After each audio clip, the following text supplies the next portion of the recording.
श्री स्वामी समर्थ। जय जय स्वामी समर्थ। स्वामींचं नाव घेऊन मी या व्हिडिओला सुरुवात करते। आषाढ महिन्याच्या शेवटच्या दिवशी म्हणजेच अमावास्येला आषाढी अमावास्या किंवा दीप अमावास्या असं म्हणतात। श्रावणाचा पवित्र महिना सुरू होण्याच्या आदल्या दिवशी ही अमावास्या येत असल्याने घरातील दिव्यांची पूजा केली जाते। श्रावण महिन्यात वेगवेगळ्या सणांना वापरल्या जाणाऱ्या दिव्यांची हा महिना सुरू होण्याआधीच पूजा करण्याचा हा सण आहे। गरुड पुराणानुसार जो व्यक्ती आषाढ अमावास्येचे व्रत करतो तसेच पूजा विधी दान करतात त्यांना सर्व प्रकारच्या दोषापासून तसेच पापापासून मुक्ती मिळते। तसेच या दिवशी गंगा स्नान करणे दान करणे फारच लाभदायक ठरतं। दीप अमावास्येच्या दिवशी भगवान शंकर पार्वती आणि कार्तिकेय यांची पूजाही केली जाते। या दिवशी भगवान शंकराचे काही भक्त व्रतही ठेवतात। या दिवशी माशांना पिठाचे गोळे करून खायला दिले सुद्धा जातात।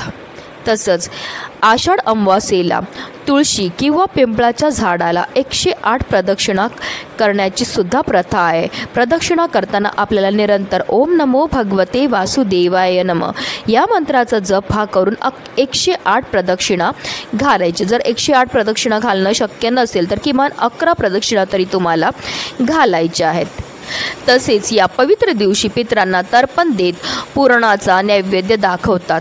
असं केल्याने पित्र आपल्यावर प्रसन्न होतात आणि आपल्याला सुखी संसाराचा आशीर्वाद देतात। इतकंच नाही तर या दिवशी व्रत केल्याने आपले पूर्वज आपल्यावर प्रसन्न होतात, त्यांच्या आत्मेला शांती लाभते। या दिवशी एखादा झाड लावल्याला सुद्धा विशेष महत्त्व हे दिलं जातं। हे झाड लावल्यामुळे आपल्याला ग्रह दोषांपासून मुक्तता मिळते। या दिवशी पूजा तर करायची, सेवा तर करायची, पण त्याचबरोबर आपल्याला काही विशेष उपाय सुद्धा करायचे आणि म्हणूनच दीप अमावास्येला आपल्याला दही भाताचा अत्यंत प्रभावी उपाय करायचा। हा उपाय केल्यामुळे 3 पिढ्याचा पितृदोष आपला नष्ट होईल। त्याचबरोबर फक्त 24 तासामध्ये आपल्या घरामध्ये असणारी जेवढी पण इडापिडा आहे, नकारात्मकता आहे, नजर दोष आहे, करणी बाधा आहे, ही दूर होऊन आपलं 7 पिढ्यांचं दारिद्र्य हे नष्ट होणार आहे। अतिशय प्रभावी असा हा उपाय जो प्रत्येकाने दीप अमावास्येच्या दिवशी करायचा आहे, त्याबद्दल सविस्तर आणि महत्त्वाची माहिती मी तुम्हाला या व्हिडिओमध्ये देणार आहे। तर व्हिडिओ पूर्ण पहा आणि जर तुम्ही माझ्या चॅनलवर नवीन असतील तर चॅनलला सबस्क्राईब करा आणि शेजारी बेल आयकॉन सुद्धा प्रेस करा, जेणेकरून तुम्हाला माझ्या नवनवीन व्हिडिओचं नोटिफिकेशन हे मिळत राहील आणि तुम्ही एक पण व्हिडिओ मिस करणार नाही। यंदा आषाढ अमावास्या 3 ऑगस्टला दुपारी 3:50 प्रारंभ होईल, तर दुसऱ्या दिवशी म्हणजे रविवारी संध्याकाळी 4:42 समाप्त होईल आणि उदय तिथीनुसार रविवारी म्हणजे 4 ऑगस्टला आषाढ अमावास्या किंवा दीप अमावास्या साजरी ही केली जाणार आहे। आषाढ अमावास्येला दीप अमावास्या किंवा दिव्यांची आवास असं म्हणतात। या दिवशी देव घरातील दिवे स्वच्छ उजळून सायंकाळी पाटावर मांडून रांगोळी काढून यथासांग पूजाही केली जाते। या पूजेला कणकेच्या दिव्यांचाही नैवेद्य दाखवला जातो। अमावास्येच्या तिथीला पितरांचे स्मरण करून त्यांना नैवेद्य दाखवला जातो, तसेच दान धर्म केले जाते। प्रत्येक अमावास्येचे वेगवेगळे विशिष्ट असते। त्याचप्रमाणे आषाढ अमावास्येला दिव्यांच्या पूजनाचे विशेष महत्त्व आहे। ही पूजा म्हणजे येणाऱ्या श्रावणाचं स्वागतच जणू। अशा उत्सव प्रसंगी कणकेचा किंवा ज्वारीचा दिवा पितरांची पूजा करण्याच्या हेतूने आपल्याला हा दिवा जो आहे तो आपल्याला दक्षिण दिशेला ठेवायचा आहे। यामुळे यमसदनी जाणाऱ्या आपल्या पितरांना प्रकाशाची वाट मिळते। तसेच किडे मुंगे या रूपामध्ये दिव्याखाली गोळा होणारे जीव ते कण खाऊन तृप्त होतात आणि हे सुद्धा आपल्याकडनं झालेलं एक प्रकारचं दान असतं। हे दान केल्यामुळे आपले पित्र आपल्यावर प्रसन्न होतात आणि आपल्याला सुखी संसाराचा ते आशीर्वाद देत असतात। पौर्णिमा असो किंवा अमावास्या तिथी असो, ह्या दोन्ही तिथी माता लक्ष्मीला अतिशय प्रिय आहेत। ही लक्ष्मी चांगल्या रूपाने आपल्या घरामध्ये येवो, अलक्ष्मी होऊन आपल्या घरामध्ये कलह करू नये, म्हणूनच आपल्याला या दिवशी आवर्जून श्रीहरी विष्णूंची पूजाही करायची आहे। त्याचबरोबर महादेवांची पूजा केल्याने आपल्यावर कोणत्याही प्रकारची संकट किंवा विघ्न सुद्धा येत नाही। आषाढ अमावास्येच्या दिवशी स्नानाला आणि दानाला विशेष महत्त्व हे दिलं जातं. जर तुम्हाला शक्य झालं तर आवर्जून पवित्र गंगेमध्ये जाऊन स्नान करा आणि त्यानंतर तुमच्या यथाशक्तीप्रमाणे तुम्हाला दान हे करायचं आहे. तुम्ही काळ्या किंवा पांढऱ्या वस्तूंचं दान हे करू शकता, जसे की काळे तीळ, काळे उडीद, पाणी, दूध, साखर, तांदूळ या वस्तूंचं दान तुम्हाला करायचं आहे. जर हे दान तुम्ही केलं तर त्यामुळे तुमचे पितृ तुमच्यावर प्रसन्न हे होणार आहेत. जर आपल्या जीवनामध्ये पितृदोष असेल तर आपल्या घरामध्ये वारंवार भांडणं होतात, कलह होतात, लहान मुलं खूप हट्टीपणा करतात किंवा लहान मुलं वारंवार आजारी पडतात. बऱ्याचदा आपली मुलं खूप शिकलेली आहेत पण त्यांना मनासारखी नोकरी प्राप्त होत नाही. मुलांच्या विवाह जुळण्यामध्ये समस्या येतात, संतान प्राप्तीमध्ये समस्या येतात, घरामध्ये आलेला पैसा टिकून राहत नाही, आपल्याला कोणत्याही कामामध्ये यश मिळत नाही.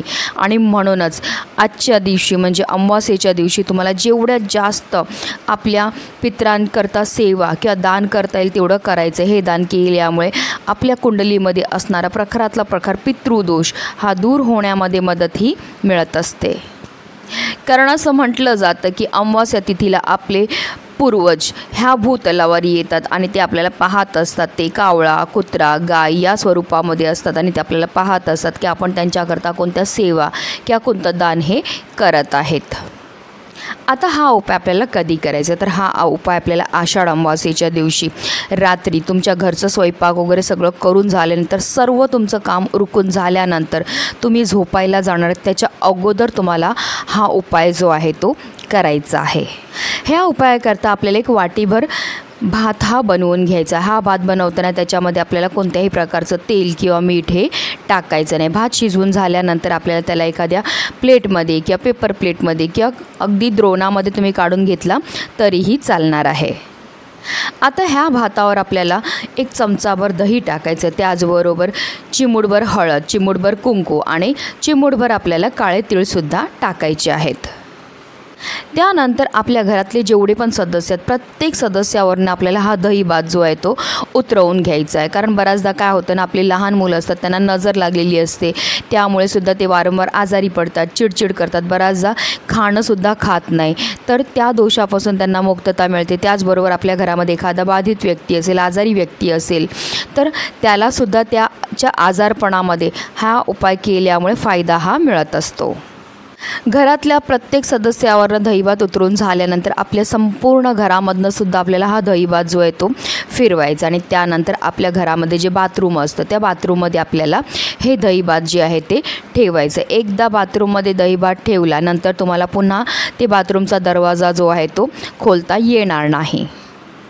आता काही लोक म्हणतील आमच्या घरामध्ये तर एकच बाथरूम आहे, मग आम्ही काय करायचं? मग तुम्ही काय करा, दही भात ठेवल्यानंतर त्या दही भातावर तुम्हाला एक बालदी जी आहे ती उपडी करून ठेवून द्यायची आहे.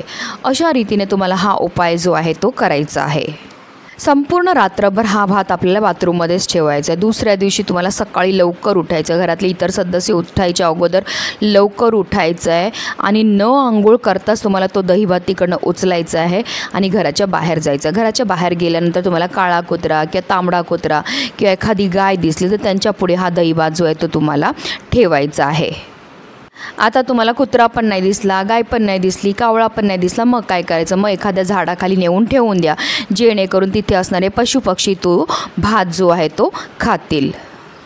दही भात ठेवून दिल्यानंतर सरळ आपल्या घरी यायचे आणि त्यानंतर आपल्याला स्नानही करायचे. अशा रीतीने तुम्हाला हा उपाय जो आहे तो करायचा आहे. प्रत्येक अमावास्येला मी तर माझ्या घरी हा उपाय आवर्जून करते. अतिशय चमत्कारिक असा हा उपाय केल्यामुळे प्रखरातला प्रखर पितृदोष, त्याचबरोबर आपल्या घराला जर नजर लागलेली असेल की आपल्याला नजर लागली असेल, कोणत्या वाईट शक्तींचा प्रभाव असेल, करणी बाधा असेल, इडा पिडा असेल, ती तर नष्ट होतेच होते, पण आपलं 7 पिढ्यांचं दारिद्र्य नष्ट होऊन आपल्या संपूर्ण कुटुंबाची प्रगती होते. आणि म्हणूनच व्हिडिओ जास्तीत जास्त लोकांपर्यंत शेअर करा, जेणेकरून प्रत्येकाच्या आयुष्याचं कल्याण हो हीच मनामध्ये इच्छा. श्री स्वामी समर्थ. जय जय स्वामी समर्थ.